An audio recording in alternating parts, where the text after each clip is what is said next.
Hello everyone. Welcome to Civil Engineering Diploma Hub. आज हम बात करने वाले हैं बिहार पॉलिटेक्निक 2026 काउंसलिंग के बारे में। जिन छात्रों ने बिहार पॉलिटेक्निक 2026 का एंट्रेंस एग्जाम दिया था, उनके लिए बड़ी अपडेट आ चुकी है। रैंक कार्ड जारी हो चुका है और काउंसलिंग प्रक्रिया भी आज 23 जून से शुरू हो गई है। इस वीडियो में हम जानेंगे काउंसलिंग कैसे करें, कितने रैंक तक सरकारी कॉलेज मिलने की संभावना है, चॉइस फिलिंग कैसे करें ताकि बेहतर कॉलेज मिल सके, किन बातों का ध्यान रखना जरूरी है और हम आपकी काउंसलिंग में कैसे मदद कर सकते हैं। अगर आप सही तरीके से काउंसलिंग करते हैं तो अच्छे सरकारी कॉलेज में एडमिशन पाने की संभावना काफी बढ़ जाती है।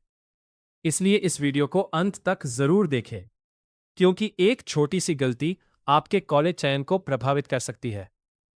अगर आप इस चैनल पर नए हैं तो चैनल को सब्सक्राइब जरूर कर लें, क्योंकि पॉलिटेक्निक में एडमिशन लेने के बाद भी ये चैनल आपके लिए बहुत उपयोगी रहेगा। यहाँ आपको semester wise notes, important questions, video lectures, previous year questions, model papers और डिप्लोमा से जुड़ी सभी महत्वपूर्ण जानकारी बिल्कुल मुफ्त में उपलब्ध कराई जाएगी। तो चलिए बिना किसी देरी के शुरू करते हैं आज का ये महत्वपूर्ण वीडियो।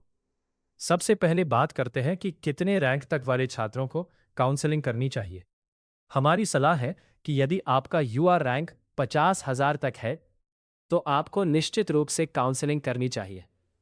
वहीं यदि आपका कैटेगरी रैंक 15,000 तक है तो ईआर रैंक थोड़ा अधिक होने पर भी काउंसलिंग जरूर करें। कई छात्र ये सोचकर काउंसलिंग नहीं करते कि उनकी रैंक ज्यादा है और उन्हें सरकारी कॉलेज नहीं मिलेगा, लेकिन ऐसा जरूरी नहीं है। यदि आप सही तरीके से चॉइस फिलिंग करते हैं तो सरकारी पॉलिटेक्निक कॉलेज मिलने की संभावना बनी रहती है।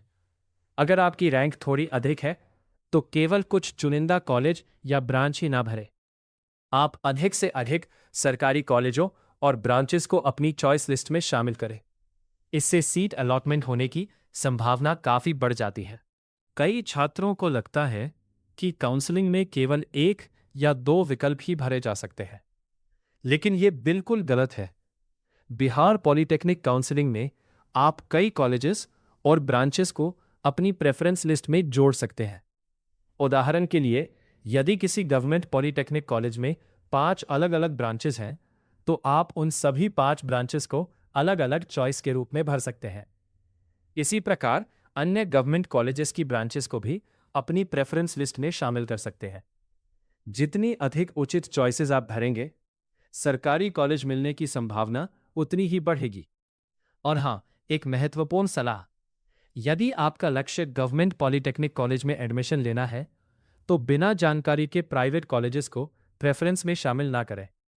यदि आपको यह पता नहीं है कि बिहार में कौन कौन से गवर्नमेंट पॉलिटेक्निक कॉलेजेस हैं, तो एक आसान तरीका यह है कि अधिकांश सरकारी पॉलिटेक्निक कॉलेजेस के नाम में जीपी, गवर्नमेंट पॉलिटेक्निक, लिखा होता है, जैसे GP Patna 7, NGP Patna 13, new government polytechnic, GP Chhapra, GP गया। इसके अलावा बीसीईसीईबी द्वारा जारी सीट मैट्रिक्स को भी जरूर देखें। सीट मैट्रिक्स के शुरुआती पन्नों में बिहार के सभी गवर्नमेंट पॉलिटेक्निक कॉलेजेस और उनकी ब्रांच वाइज सीटों की जानकारी दी गई है। चॉइस फिलिंग करते समय इन्हीं गवर्नमेंट कॉलेजेस को प्राथमिकता दें। अब सबसे महत्वपूर्ण प्रश्न, काउंसलिंग कैसे करें? आइए अगले भाग में स्टेप बाय स्टेप पूरी काउंसलिंग प्रोसेस समझते हैं। सबसे पहले आपको अपने मोबाइल या कंप्यूटर में गूगल क्रोम खोलना है और सर्च करना है बीसीईसीईबी।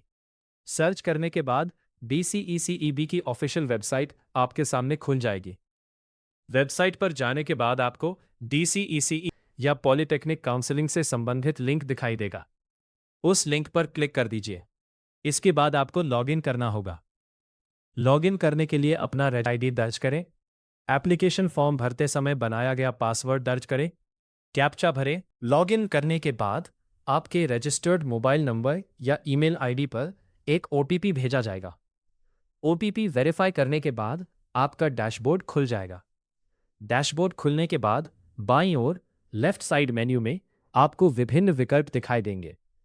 इनमें से choice filling, online choice submission वाले विकल्प पर क्लिक करें। अब आपके सामने सभी कॉलेजेस और ब्रांचेस की सूची दिखाई देगी। जिस कॉलेज और ब्रांच में आप एडमिशन लेना चाहते हैं, उसे सिलेक्ट करके अपनी प्रेफरेंस लिस्ट में जोड़ें। ध्यान रखें, अपनी पसंद के कॉलेजेस को ऊपर रखें। ज़्यादा से ज़्यादा गवर्नमेंट कॉलेजेस और ब्रांचेस जोड़ें। रैंक अधिक होने पर केवल एक दो विकल्प ना भरें। प्रेफरेंस लिस्ट जितनी अच्छी होगी, सीट मिलने की संभावना उतनी बढ़ेगी। जब आपकी चॉइस फिलिंग पूरी हो जाए, तब सेव एंड कंटिन्यू पर क्लिक करें। इसके बाद सबसे महत्वपूर्ण चरण आता है चॉइस लॉकिंग। चॉइस फिलिंग करने के बाद आपको लॉक चॉइस विकल्प पर क्लिक करना होगा। लॉक करने के लिए आपके मोबाइल या ईमेल पर एक ओटीपी भेजा जाएगा। ओटीपी वेरीफाई करने के बाद आपकी चॉइसेस लॉक हो जाएं। RSS, यदि आप चॉइस लॉक नहीं करते हैं, तो काउंसलिंग की अंतिम तिथि के बाद सिस्टम आपकी चॉइसेस को ऑटोमैटिकली लॉक कर सकता है। फिर भी सुरक्षित रहने के लिए स्वयं चॉइस लॉक अवश्य करें। यदि काउंसलिंग अवधि के दौरान आप अपनी चॉइसेस में कोई बदलाव करना चाहते हैं, तो पहले अनलॉक करके संशोधन कर सकते हैं, यदि पोर्टल अनुमति देता है। अंतिम रूप से संतुष्ट होने के बाद फिर से चॉइस लॉक कर दें। चॉइस लॉक होने के बाद लेफ्ट साइड मेन्यू में प्रिंट लॉक्ड चॉइस या डाउनलोड लॉक्ड चॉइस का विकल्प दिखाई देगा।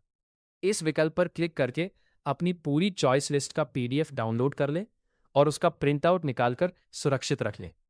भविष्य में डॉक्यूमेंट वेरिफिकेशन और एडमिशन प्रोसेस के दौरान इसकी आवश्यकता पड़ सकती है। इस प्रकार आपकी काउंसलिंग प्रक्रिया सफलतापूर्वक पूरी हो जाएगी। तो दोस्तों, काउंसलिंग प्रक्रिया पूरी होने के बाद आपको नियमित रूप से BCECEB पोर्टल पर नजर बनाए रखनी है। अब बात करते हैं कि हम आपकी काउंसलिंग में कैसे सहायता कर सकते हैं।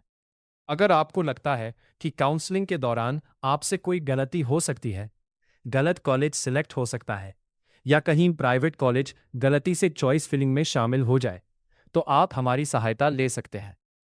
स्क्रीन पर दिए गए व्हाट्सएप नंबर पर आप हमसे संपर्क कर सकते हैं। कृपया ध्यान दें, कॉल न करें, केवल व्हाट्सएप मैसेज करें। मैसेज में अपना रैंक कार्ड कैटेगरी डिटेल, पसंदीदा ब्रांच भेज दीजिए। इसके बाद हमारी टीम आपकी रैंक और कैटेगरी के अनुसार बेहतर गवर्नमेंट कॉलेज और ब्रांचेस की चॉइस फिलिंग करने में सहायता करेगी। जब काउंसलिंग के दौरान OTP की आवश्यकता होगी, तब हम आपसे OTP मांगेंगे। OTP वेरीफाई होने के बाद हम आपकी चॉइस फिलिंग, चॉइस लॉकिंग और पूरी काउंसलिंग प्रोसेस पूरी कर देंगे। काउंसलिंग पूर्ण होने के बाद आपकी लॉक्ड चॉइस PDF और संबंधित जानकारी उसी व्हाट्सएप नंबर पर भेज दी जाएगी जिससे आपने हमसे संपर्क किया होगा। आप हमसे व्हाट्सएप, जीमेल या YouTube चैनल के माध्यम से भी संपर्क कर सकते हैं। अब एक और महत्वपूर्ण बात, यदि आपने अभी तक हमारा वह वीडियो नहीं देखा है जिसमें एडमिशन के लिए रिक्वायर्ड डॉक्यूमेंट्स की जानकारी दी गई है, तो उसे ज़रूर देखें, क्योंकि फर्स्ट राउंड सीट अलॉटमेंट जारी होने के बाद डॉक्यूमेंट वेरिफिकेशन और एडमिशन प्रोसेस शुरू हो जाएगी। ऐसे में आपके पास डॉक्यूमेंट्स बनवाने के लिए बहुत कम समय बचेगा। इसलिए अभी से अपने सभी आवश्यक डॉक्यूमेंट्स तैयार रखना सुनिश्चित करें। उम्मीद है कि ये वीडियो आपके लिए उपयोगी रहा होगा। यदि वीडियो पसंद आया हो तो इसे लाइक करें, अपने दोस्तों के साथ शेयर करें और चैनल को सब्सक्राइब करना बिल्कुल ना भूलें। मैं मिलता हूं आपसे अगले वीडियो में एक नई और महत्वपूर्ण जानकारी के साथ। धन्यवाद। जय हिंद, जय भारत।